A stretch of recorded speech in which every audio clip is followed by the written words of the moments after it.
Hello friends, मी अश्विनी. मी ना घरातून dehydrate vegetables and पावडरचा बिझनेस करते. आज ना मी गार्लिक पावडर म्हणजे लसणाची पावडर बनवत आहे.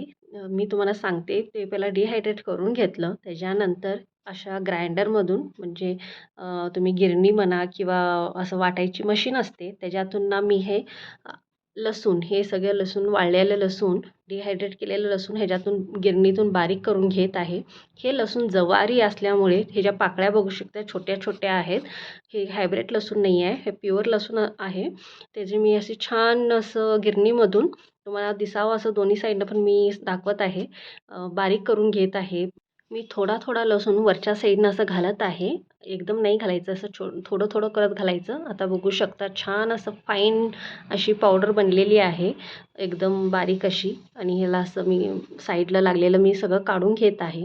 त्याच्यानंतर मी तुम्हाला दाखवते. हे बघा इतकं छान अशी पावडर तयार झालेली आहे.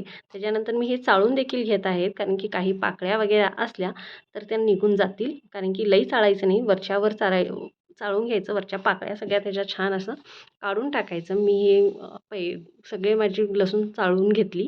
त्याच्यानंतर ह्या पाकळ्या अशा बाहेर काढून टाकल्या. हे बघू शकता किती छान छान असं फाईन असं पावडर बनलेली आहे. बघू शकता तुम्ही. आणि हे आता सगळं मी चाळून घेते, नंतर तुम्हाला दाखवते. असंच मी खूप प्रकारचे असे पावडर्स बनवले आहेत. परत भेटते नेक्स्ट व्हिडिओमध्ये. तोपर्यंत बाय.